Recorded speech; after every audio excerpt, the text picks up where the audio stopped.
Mbotele Mpangi, Mbotele Zolampangi, c'est un plaisir de vous retrouver ce matin. Il est 4h26 à Montréal. C'est le bonheur Lempangi. Alors, ce matin, je vais, comme d'habitude, d'abord m'incliner devant la grandeur, la puissance, la magnificence de Mama Wandombi, la source divine unique, qui se manifeste à travers plusieurs consciences et parmi lesquels j'ai cité Mfumu Kimbangu, guide de l'humanité, Nembomba Loa, guide suprême du Kinkoko. J'ai cité également Tutidatia, guide suprême de la connaissance Congo. J'ai cité Mama Mayangi, j'ai cité Mama Nkosi, celle qui est la guerrière, mais aussi celle qui nous guérit lorsque nous en avons besoin. Nous en avons besoin d'un pas. Alors, Lempangi, ce matin, je vais vous parler d'un sujet que nous connaissons déjà et qui se rapporte donc à l'équilibre des énergies. Je vais vous parler de l'énergie équilibrée. Mais avant d'y arriver, et vous également, Lempangi, qui prenez le temps de m'écouter chaque matin avec assiduité, avec constance, je vous dis Matondo, mais surtout partagez le message parce que nous avons besoin que les autres qui ne sont pas encore réveillés, que nous puissions, à travers toutes les techniques possibles, de parvenir à ce qu'ils se réveillent.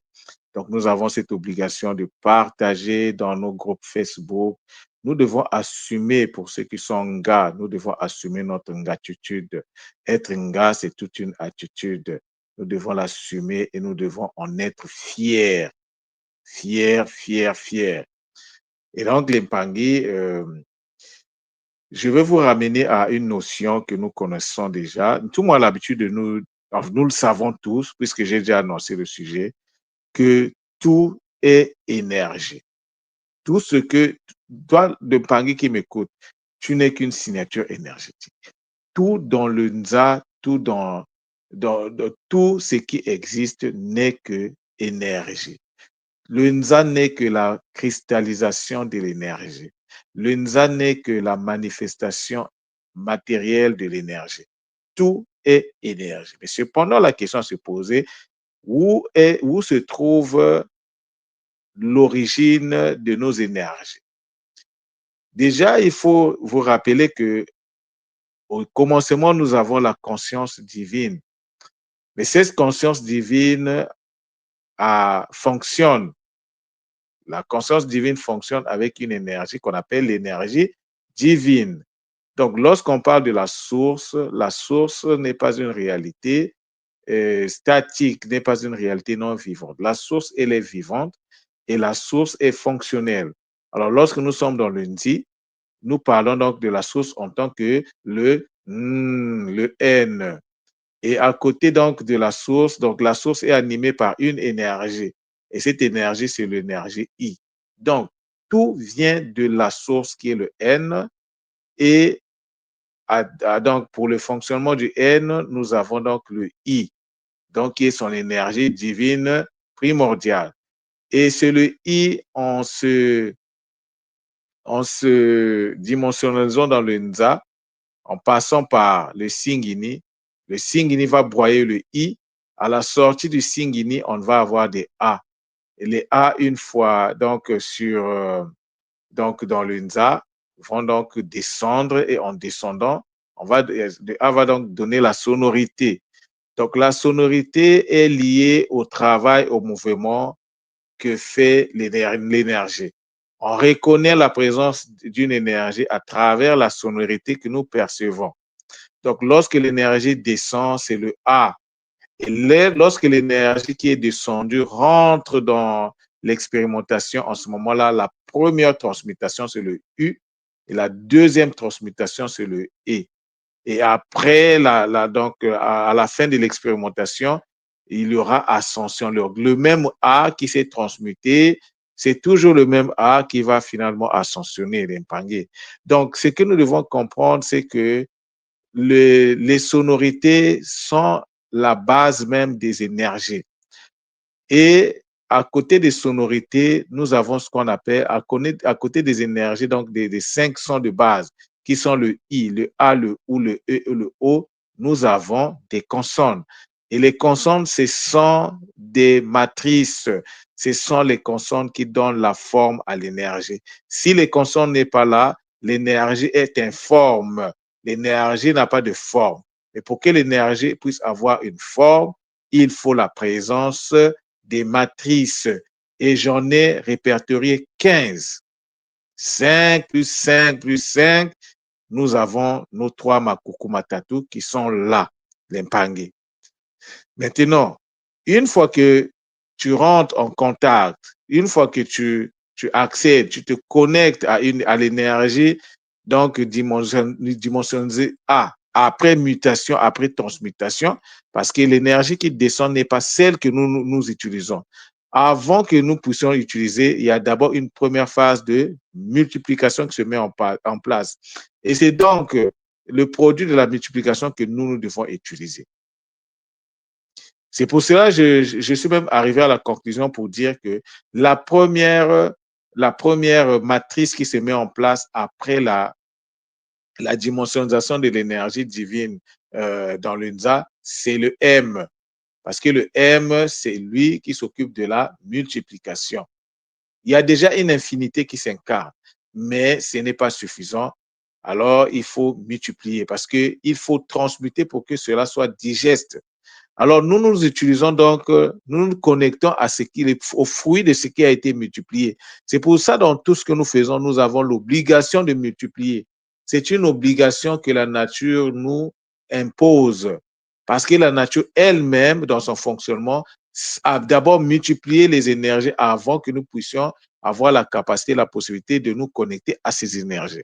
Une fois que tu te connectes à l'énergie, tu travailles cette énergie. Mais cependant, l'impangé, n'oublions pas que dans tout ce que nous faisons, on a besoin donc de l'équilibre. À quel moment intervient l'équilibre? L'équilibre intervient lorsque tout ce que nous faisons est placé sur les Makuku Matatu. Donc l'équilibre, ce n'est qu'une conséquence du processus des Makuku Matatu qui consiste donc en ancrage ou en stabilisation. C'est-à-dire qu'il faut d'abord se stabiliser. Une fois qu'on s'est stabilisé, on peut rentrer dans l'équilibre. Il n'y a pas d'équilibre sans stabilité, sans stabilisation, sans ancrage. C'est ça l'impangé. Maintenant, une fois que tu t'ancres, ce n'est pas fini. Tu dois rentrer dans la multiplication des énergies, mais ces énergies-là doivent se multiplier également dans l'équilibre. Et c'est ça le point le plus important, l'impact. Tout le monde nous dit souvent dans ses enseignements que nous sommes la manifestation de nous à l'extérieur de ce que nous sommes à l'intérieur en tant qu'énergie. Lorsque les énergies à l'intérieur ne sont pas équilibrées, la manifestation ne peut pas être équilibrée. Donc, il y a des comportements que nous décrivons à l'école. Il y a des travers, il y a des choses qui se font à l'école, que nous voyons que tel Pangé a dit telle chose, tel Pangé a fait telle chose. Pourquoi cela arrive? Mais parce que les énergies internes ne sont pas équilibrées. Et donc, c'est notre obligation de corriger cela. Il y a quelques jours, je vous parlais des sons, donc des mots monosyllabes, des sons, des syllabes. Par exemple, lorsque vous prenez M-A, ma ne peut pas produire de l'énergie équilibrée. Il y a quelque chose à faire pour équilibrer cette énergie. Oui, il faut produire, mais l'énergie produite n'est pas équilibrée. Donc, ça doit rentrer dans un autre processus, dans un deuxième processus, afin que cette énergie qui est produite à travers le mât puisse donc être équilibrée. Et une fois que c'est équilibré, en ce moment-là, on peut l'utiliser, on peut le travailler. Et justement, l'impangé, vu que moi, lorsque je canalise, je rentre toujours dans mon laboratoire et j'ai vu tout de suite la différence. J'ai vu tout de suite la différence. Alors, l'équilibre des énergies doit se faire aussi, et je dirais même avant tout, à travers les consciences liées au King Coco et Willem Pangé. La fondation nous est donnée, la fondation énergétique nous vient des énergies des Matadi. Et oui, l'Impangé, la fondation, ce sont les Matadi. Après les Matadi, nous avons les Bimenina. Donc, les 12 consciences des Matadi doivent être maîtrisées. Peu importe qui tu es, Nga ou Panga, tu dois les maîtriser. Il faut les maîtriser parce que, quand je dis maîtriser, mais maîtriser pas leur forme primaire, mais la forme équilibrée. Nous devons faire que, à l'intérieur de nous, les énergies puissent être équilibrées. Mais comment on le fait? C'est des techniques très simples, très, très simples. Quand je veux vous en parler, vous serez même surpris. Le seul problème, c'est que avant, on ne pouvait pas en prendre conscience parce que on était dans le poisson. On était dans le poisson. Le poisson est le poisson. Là, maintenant, le travail commence. Le King Koko, vous n'allez plus le voir sous l'angle que vous le voyez ou vous l'avez toujours vu. À chaque fois que tu dis Tadiza, oui, Tadiza, mais quel Tadiza? Les énergies qui sortent de là ne sont pas équilibrées. Je suis désolé de vous le dire, mais il fallait qu'on commence quelque part. Il fallait qu'on vive les réalités du déséquilibre. Mais une fois que nous allons commencer à équilibrer ces énergies-là en nous, vous allez voir que le résultat va changer. Il y a beaucoup de Mpangi qui vont en ce moment-là vivre leur transmutation énergétique. C'est pour cela que nous sommes ici. Ntangu ifwe ni le Mpangi. Le moment est arrivé de ne plus faire les choses par mimétisme, mais il faut faire les choses en toute conscience. Tu ne peux pas prétendre venir sur Terre, dire que tu es venu pour te construire et tu ne sais pas comment te construire, tu ne sais pas avec quel outil se construire, tu ne sais pas comment utiliser ces outils-là. Tu ne connais pas les techniques. Non, ce n'est pas comme ça. La construction du Nitu Congo, qui est même la raison véritable de notre incarnation sur Terre, doit se faire en étant conscient des outils, des techniques, des matrices à utiliser et de tout ce qui tourne autour. C'est le sens de la communication de ce matin, l'équilibre des énergies. On ne pourra jamais vivre les effets de Mbongo.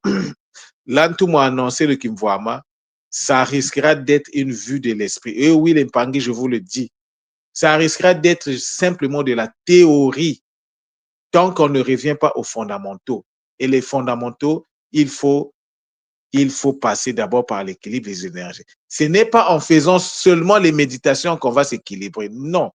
Il y a des opérations. Parce que dans tes méditations, lorsque tu appelles Tadiza, il va te produire de l'énergie déséquilibrée. Cette énergie-là est brute. C'est de l'énergie, bien sûr, mais elle est brute. Tu ne peux pas t'équilibrer avec l'énergie qui sort de la syllabe Za.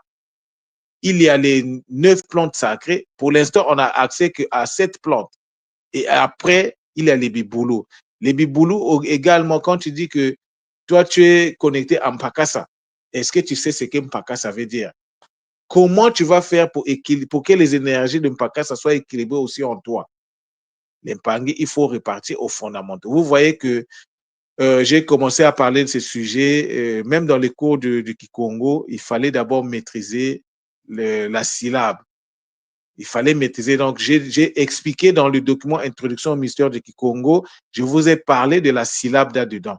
Pour les Mpangi qui avaient lu et peut-être qui n'ont pas bien cerné, mais la puissance, on ne la cherche pas ailleurs. La puissance se trouve dans les sonorités, mais les sonorités doivent passer par la construction. Il faut les construire en nous. Les voyelles et les syllabes doivent être, donc les syllabes doivent être construites parce qu'une voyelle, c'est une syllabe. Les syllabes, les 20 syllabes que j'ai répertoriées doivent être construites. Est-ce qu'il y en aura plus? Est-ce qu'il y en aura moins? Pour l'instant, on en a 20. On travaille avec les 20. Si ça va, s'il s'agit de les compléter, seuls les Bakoul ont le programme. Moi, je n'ai pas la science infuse. Je fais avec les outils que j'ai.